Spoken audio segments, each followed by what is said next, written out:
नमस्कार, मैं अनिल शर्मा आपका एक बार फिर से स्वागत करता हूं आपके अपने YouTube चैनल कॉमर्स वाई पाठ्यक्रम में। जैसा कि प्यारे बच्चों आपको पता है, इंश्योरेंस हमारा टॉपिक चल रहा है और उसमें टाइप ऑफ इंश्योरेंस हम कर रहे हैं। परसों की वीडियो में जो हमने पढ़ा वो था लाइफ इंश्योरेंस। आज एक नए इंश्योरेंस के साथ मैं आपको एक नई पॉलिसी के बारे में बताने वाला हूँ। जैसे इंश्योरेंस एजेंट बताते ना, सेम वैसे ही बताऊंगा। इंश्योरेंस, आपको जानते हैं कि इंश्योरेंस जो है मेनली आता है रिस्क कवर के लिए।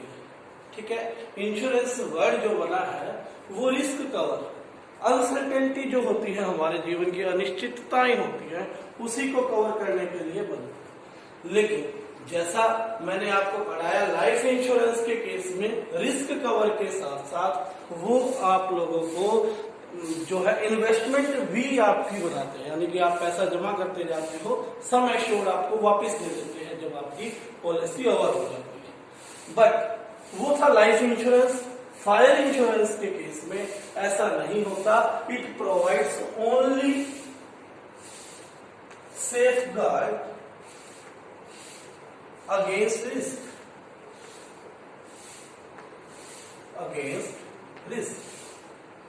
means you have a fear in your mind that there may be an accident due to fire. To remove the stress of that accident you have to take a fire insurance. आपको क्या लेना होगा? Fire insurance लेना होगा। आपको लगता है कि मेरी फैक्ट्री या मेरी दुकान, मेरा घर ऐसी सिचुएशन पर है जहां पर आग से लॉस होने के चांसेस हैं। ठीक है, इस लॉस से आपको जो है तो वास्तव में होने वाली प्रॉब्लम्स है, उसकी वजह से स्ट्रेस रहती है और उस स्ट्रेस को रिमूव करता है इंश्योरेंस। ठीक है, लेकिन आपको करना क्या होगा? हर एनुअली, सालाना क्या देना है? प्रीमियम देना है। वन टाइम प्रीमियम होता है इसमें, वन टाइम प्रीमियम देंगे और वो प्रीमियम आपको बचाएगा इस आग से होने वाली किसी भी तरह की हानि से। ठीक है, कि आप प्रीमियम दीजिए और आप बेचिंत रहिए, आग से कोई भी हानि होगी तो कंपनी आपको वो हानि भरने वाली। तो समझ गए होंगे कि fire insurance is a insurance which provides risk to cover risk of fire. ठीक है, अब देखिए यहां पर दो चीजें हैं, दो कंडीशंस हैं। पहली बात, फायर जो हो वो एक्सीडेंटल होनी चाहिए। Fire must be accidental, incidental नहीं। ठीक है, यानी कि आप अपनी फैक्ट्री में खुद से आग लगाकर इंश्योरेंस क्लेम नहीं कर सकते। ठीक है, you have to prove that fire occurs accidentally. ठीक है, एक्सीडेंटली क्या होनी चाहिए? फायर होना चाहिए। दूसरा, देयर मस्ट बी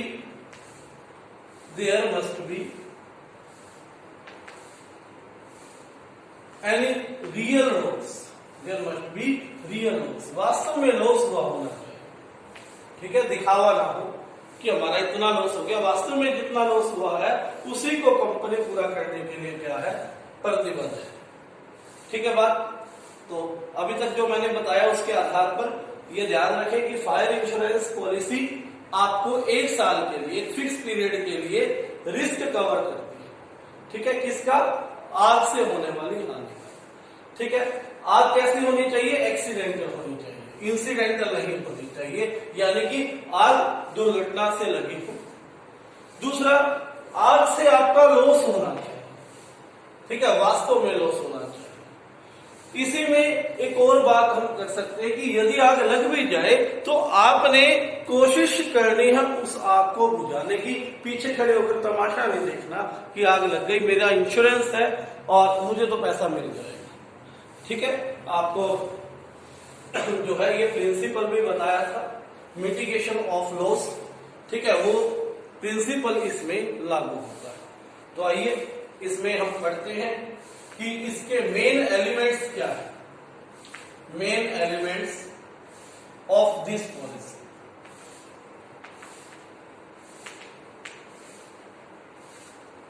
वैसे तो जनरल इंश्योरेंस के केस में जितने भी प्रिंसिपल्स मैंने आपको पढ़ाए थे सारे के सारे applicable.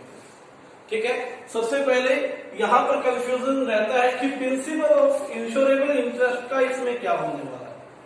Principle of insurable interest, मैंने आपको बताया था कि इंश्योरेबल इंटरेस्ट क्या होता है। इंश्योरेबल इंटरेस्ट यह बताता है कि आप जिस चीज की पॉलिसी लेने वाले हो, जिस पर आप पॉलिसी ले रहे हो, उसके ना रहने से या उसमें आग लग जाने से आपको वास्तव में लॉस हो रहा है।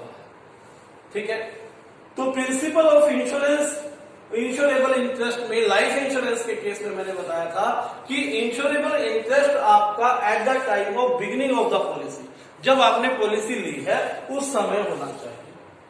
ठीक है, उस समय नहीं होना चाहिए, हो तो अच्छी बात है, नहीं भी हो तो भी आपको क्लेम मिलेगा जब आपकी पॉलिसी क्लेम हो रही है। मैंने उसमें हस्बैंड और वाइफ का आपको एग्जांपल दिया था कि मान लीजिए कि हस्बैंड ने वाइफ का लाइफ इंश्योरेंस ले लिया है और जिस टाइम इंश्योरेंस लिया, दे आर कपल, दोनों हस्बैंड वाइफ थे, और 5-7 साल प्रीमियम भरने के बाद 7 साल पे पॉलिसी मैच्योर हो गई, और जिस दिन पॉलिसी मैच्योर हुई, ठीक है, उस दिन हस्बैंड एंड वाइफ जो है कपल नहीं है, उनका तलाक हो चुका है, तो ऐसे केस में हस्बैंड को पैसा मिलेगा, क्लेम मिलेगा।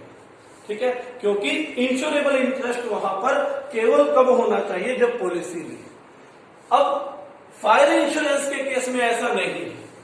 फायर इंश्योरेंस के केस में प्रिंसिपल ऑफ इंश्योरेबल इंटरेस्ट दोनों टाइम होना चाहिए, at the time of taking policy, at the time of taking policy, जब आप पॉलिसी ले रहे हो तब भी होना चाहिए, और when you are claiming anything, जब आप क्लेम कर रहे हो तब भी आपको क्या करना है, इंश्योरेबल इंटरेस्ट आपका होना चाहिए। यानी कि यदि आपने अपनी जो है प्रॉपर्टी का फायर इंश्योरेंस करवाया है, तो वो प्रॉपर्टी तब भी आपकी हो जब आपने पॉलिसी ली, और जब उसमें आग लगी तब भी आपकी होनी चाहिए।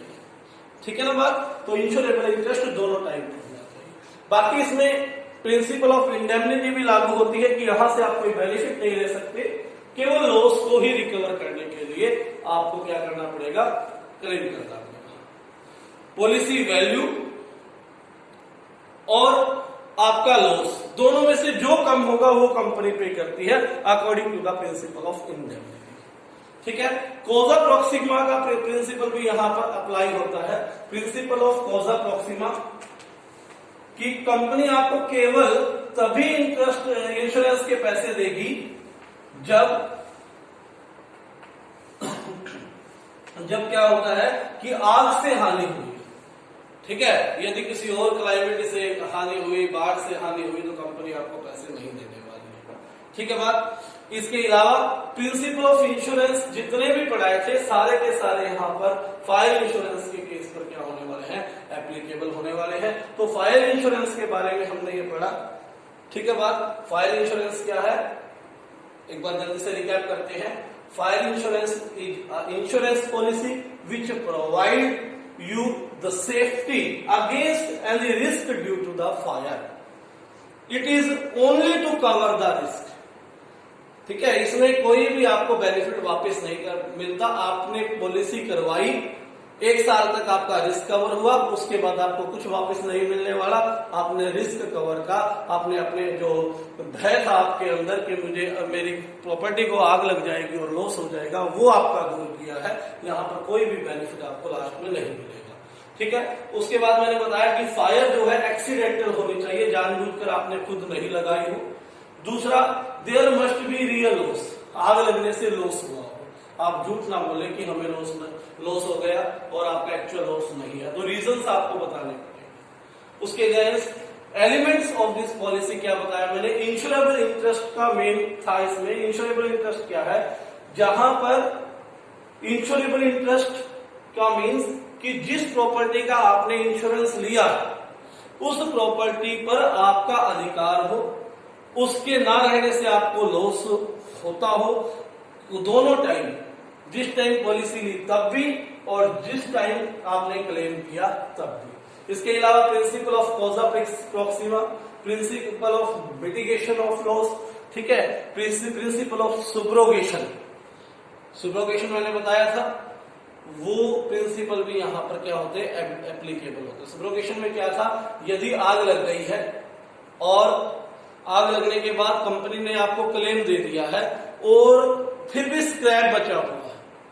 और स्क्रैप आपने बेच दिया और उससे पैसे ले लिए, तो कंपनी आपसे उस स्क्रैप के पैसे वापस ले सकती है, क्योंकि क्या हो गया है, ट्रांसफर हो गया, आपने क्लेम ले लिया, आपका क्लेम मिल गया, अब जो भी स्क्रैप है वो कंपनी का। ठीक है बात। तो ये फायर इंश्योरेंस था, इसका आपने पढ़ा। धन्यवाद। चैनल सब्सक्राइब करें और वीडियो को लाइक करें।